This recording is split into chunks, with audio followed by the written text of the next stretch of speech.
And so that gets us into a couple of thoughts.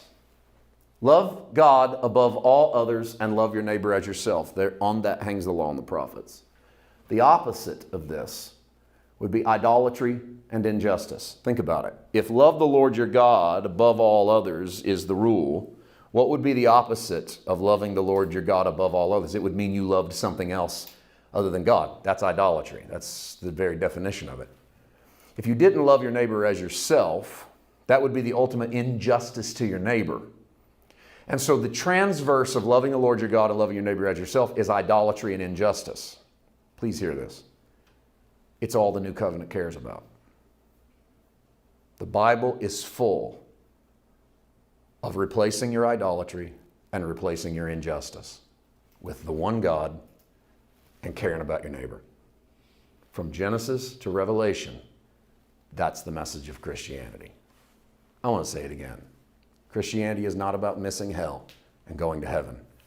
Christianity is not about church or Bibles or giving.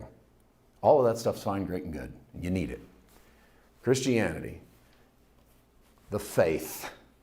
I don't even really like to call it Christianity sometimes because it's got such a terrible connotation because there's all kinds of people tacking all kinds of stupidity on the front of Christianity. And then we try to define Christianity through denominations and culture and race and politics, and that's a left-wing Christian, that's a white Christian, that's a black Christian, that's a right-wing Christian, that's a conservative Christian. Until it's all co-opted, until everyone's borrowed their piece of Jesus.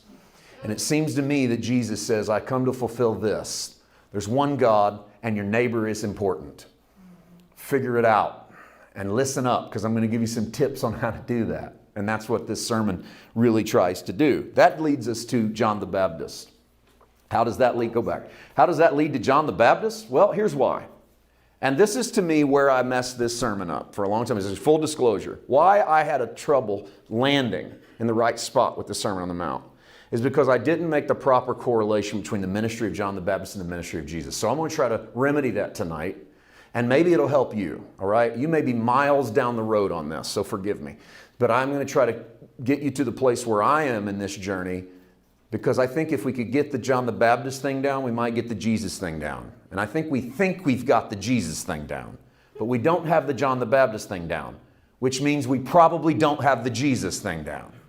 You understand what I'm saying? Here's what I mean by that. John the Baptist came preaching a return to God. That's his message. Repent, kingdom's at hand. He's not talking to Gentiles. He's not talking to Romans. He's talking straight up to his countrymen. And he tells them, come back to God. You've left. You've drifted. The axe is laid to the root of your tree. You're coming down.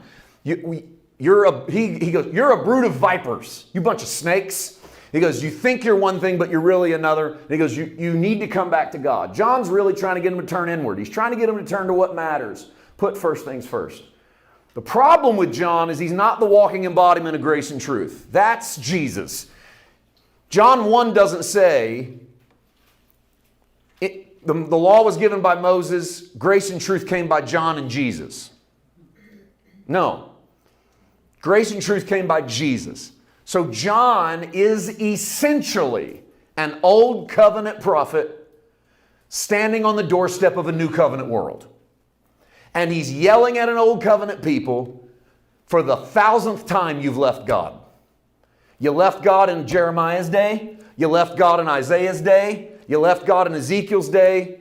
You left God in Zechariah's day, etc., etc., etc. I'm no different, except for one important caveat. John arrives at the end to be the final trumpet in front of Jesus. He's the herald. He was born with it over his head. His own father sees an angel who comes into the temple. Zacharias is a priest, and tells Zacharias, you and your wife are going to have a son. You're going to name him John. And he's going to be the herald, and he's going to turn the hearts of the children back to the fathers and the fathers back to the children. In fact, look at this passage from Luke 1, 16, 17. This is the angel talking to John's dad. He will turn many of the children of Israel to the Lord their God, and he will go before him, capital H, he will go before him. The angel doesn't say Jesus, because Zacharias wouldn't have known who that was. But he's going to go in front of the Messiah in the spirit and power of Elijah to turn the hearts of the fathers to the children. This is to turn us back inward, to turn us back to the things that matter, because our eyes are off on all other things. This is a classic idolatry. And so to turn the people back to where they need to be, and the disobedient to the wisdom of the just, to make ready a people prepared for the Lord. So John's message of repent and be baptized, repent, repent, repent, is to prepare us for what Jesus is going to preach.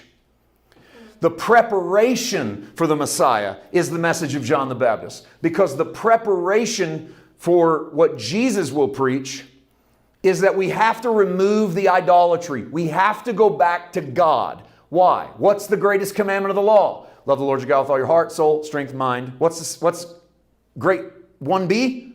Love your neighbor as yourself. What's John come preaching? Go back to God.